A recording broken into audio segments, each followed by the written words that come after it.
जय श्री राधे। जय श्री कृष्णा। एक लहर तेरे ख्यालों की मेरे जिस्म को भिगो जाती है। एक बूंद तेरी याद की मुझे इश्क के दरिया में डुबो जाती है। मैं कौन हूँ पता नहीं, पर तेरे होने का एहसास मुझे ज़्यादा खास बना देता है। इसलिए मेरे दीनानाथ हमेशा मेरे साथ रहना, ताकि मैं यूं ही खास बनी रहूं। आज हम आपको महान संत श्री चोखा मेला जी के विषय में बताते हैं। संत श्री चोखा मेला भगवान श्री विट्ठल के अनन्य भक्त थे। पंढरपुर के पास मंगलवेड़ा नामक के गांव में श्री चोखा मेला निवास करते थे। मरे हुए जानवरों को उठाना और साफ सफाई की सेवा करना ये उनका कार्य था। जाति से ये चतुर्थ वर्ग के थे और उस समय जात पात के भेदभाव के कारण इनको दूर से ही भगवान का दर्शन करना पड़ता था और इसी से इन्हें बहुत दुख होता था। यद्यपि देखो, एकनाथ जी, ज्ञानदेव जी जैसे जो अनेक संत हैं, वो कभी किसी के साथ भेदभाव नहीं रखते हैं और ना ही कभी संतों की जात पूछी जाती है। पर उस समय के ज्ञानी और ऊंच नीच मानने वाले लोग उनको ताना मारते थे और बहुत ही हीन जाति का समझते थे। अच्छा, जैसे ना सांस शरीर में हमेशा अपने आप आती जाती रहती है, उसी तरह चोखा मेला जी के श्रीमुख से भगवान का नाम स्मरण हर समय, हर पल, हर सांस के साथ नॉन स्टॉप होता रहता था। अनेक तीर्थों में भ्रमण करने के बाद जब एक बार ये पंढरपुर आए, तब इनका मन वहीं लग गया। संतों का साथ, नाम स्मरण, कीर्तन, भगवान विट्ठल के दर्शन, और उससे इनका मन पंढरपुर छोड़कर जाने का हुआ ही नहीं। इसलिए बीच बीच में चोखा मेला जी पंढरपुर आते जाते रहते थे। इनके गुरु संत श्री नामदेव जी थे। हीन जाति होने का कारण इनको दूर से ही भगवान का दर्शन करने पड़ते थे। पर भगवान की भक्ति में किसी तरह की जाति भेद नहीं होती है ना। और शायद मेरे प्रभु को दुनिया के सामने यही बात प्रकट करनी थी और सबको बताना था कि भक्ति करने का अधिकार सभी को है। इसीलिए ही शायद संत श्री चोखा मेला जी अनेक संतों का जो प्राकट्य है वह निम्न जाति में हुआ है। अब एक दिन की अद्भुत घटना सुनाती हूँ।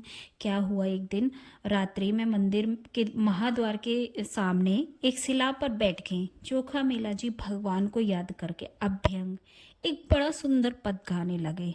अब अंदर बैठे हमारे प्रभु शायद सोच रहे थे कि भक्त हमारे निकट तो आ नहीं सकता, भक्त रोज हमारे द्वार पर खड़ा तो रहता ही है, और शायद यही सोचकर हमारे नाथ स्वयं मंदिर के बाहर आ गए। संत चोखा मेला जी आनंद में गा रहे थे और भगवान उनके साथ नृत्य कर रहे थे। भक्त का संग पाकर प्रभु तो आनंद में मग्न ही हो जाते हैं, क्योंकि भक्त कहते हैं ना, भक्त के बस में है भगवान। और हमारे जो संत थे वो तो अपने मस्त मौला होके गाने में ही लगे रहे थे। और मेरे ठाकुर जी ने क्या किया कि अपने गले की जो रत्नहार निकाल कर संत के गले में डाल दिया। भक्त के साथ खूब आनंद किया। फिर रात बहुत होने के कारण भगवान मंदिर में जाकर सो गए और बाबा वहीं मंदिर के बाहर सीढ़ियों पर सो गए।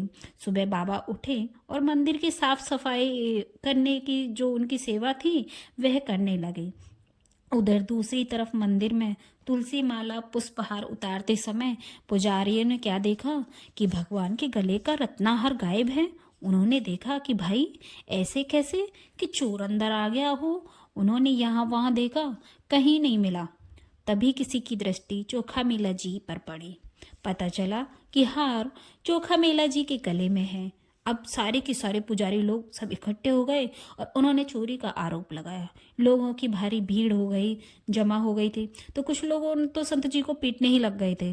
तो बाबा ने बताया कि वह निर्दोष हैं और कहा कि भगवान ने रात में स्वयं आकर उनको पहनाया था। पर लोग, मतलब ये पापी कहूँगी, वो संत की बात कहाँ मानने वाले थे। बाबा ने उसी समय अपने ठाकुर को पुकारा और कहा, प्रभु जरा दौड़ लगा के आओ और हमारी मदद करो। देखो बिना दोष के यह लोग मुझे मार रहे हैं। आप ही बताओ, ऐसा मैंने कौन सा अपराध किया? मैं तो आपके द्वार पर ईमानी कुत्ता हूँ। आप मेरे मालिक हो तो आप ऐसे समय में मुझे अपने आप से दूर मत करो और मेरी रक्षा की जिम्मेदारी तो आपकी बनती है। अब बस यही सुनते ही वहाँ खड़े खड़े सबके सामने देखते देखते जो संत जी के गले का हार गायब हो गया और दूसरी तरफ संत जी के गले का हार भगवान के कंठ में जा पहुंचा। अब सब बाबा को पूछने लगे कि तुम्हारे गले का हार कहाँ गया, कहाँ छुपाया है तुमने, क्या जादू किया है।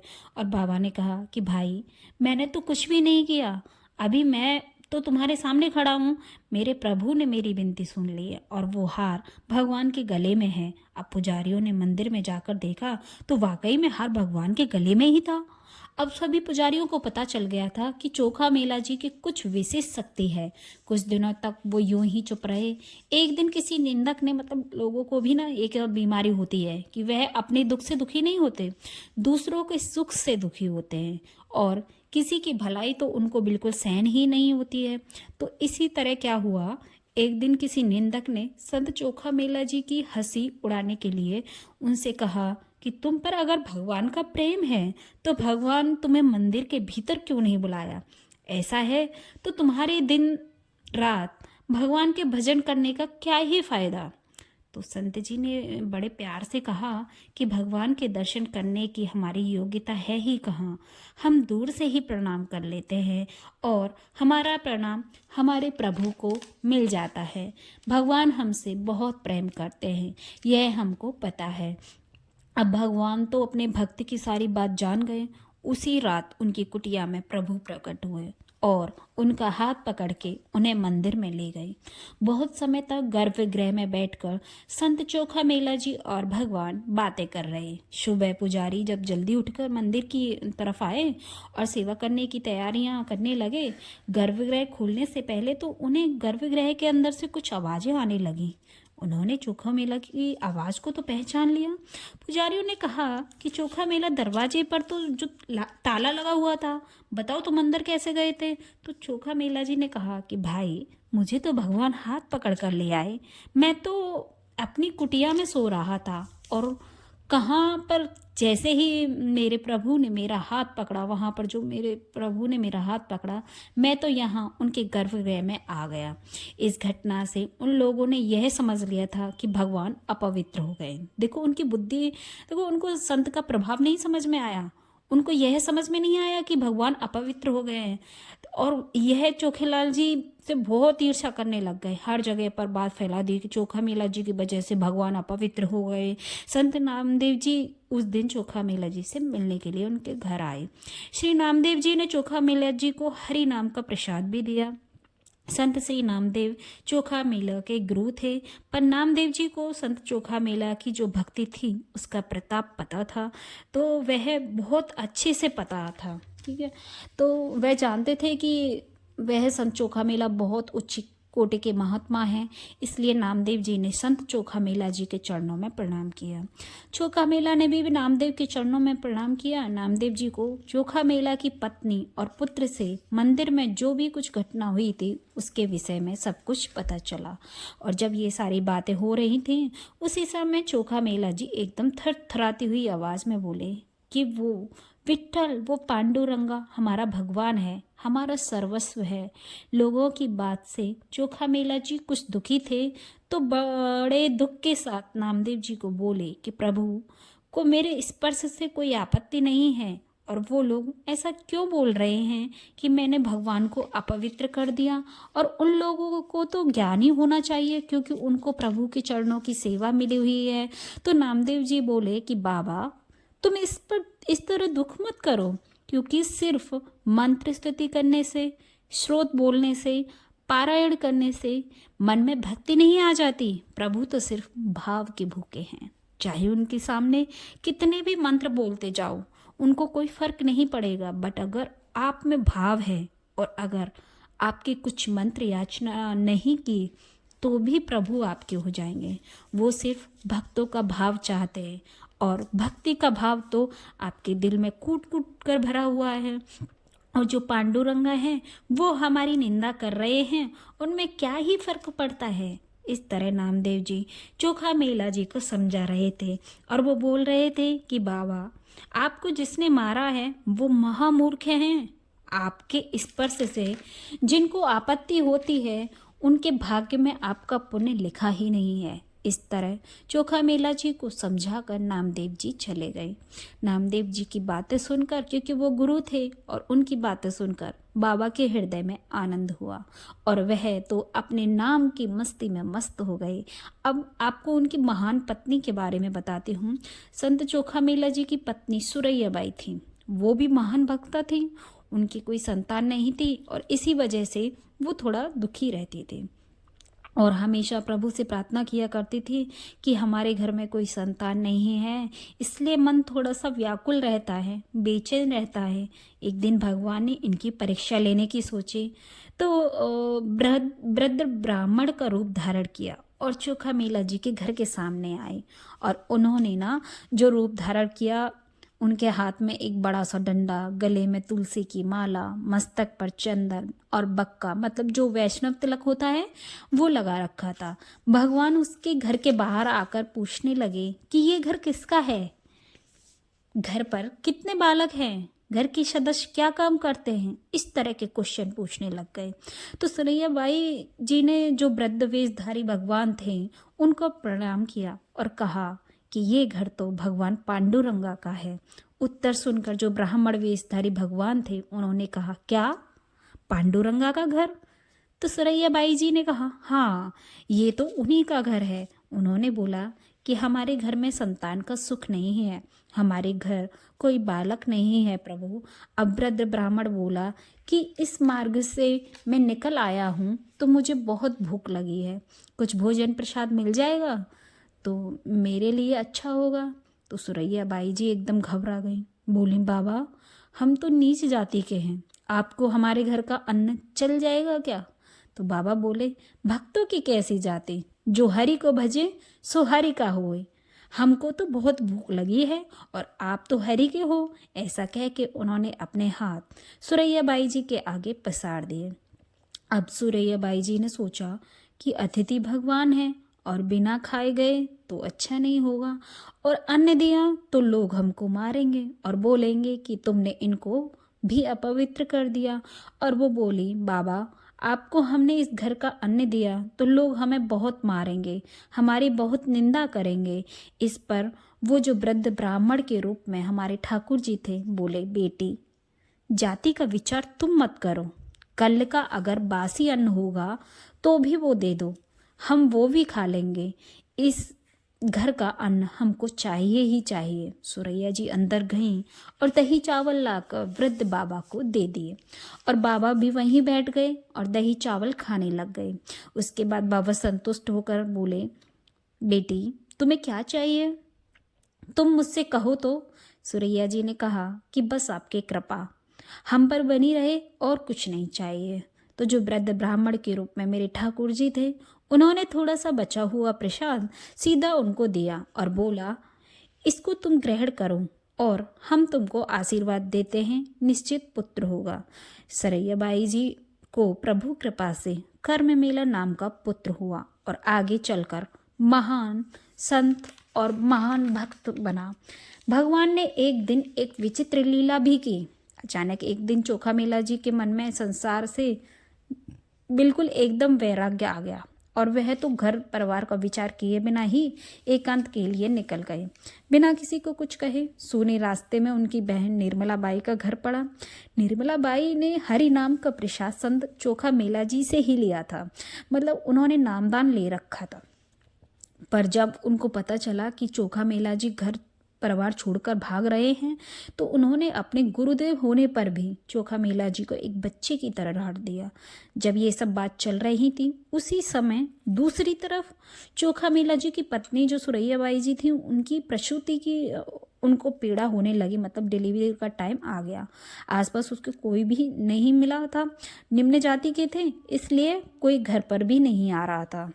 उस समय स्वयं भगवान विट्ठल निर्मला बाई जी का रूप धारण कर उनके पास पहुंचे और उनकी पूरी सेवा की।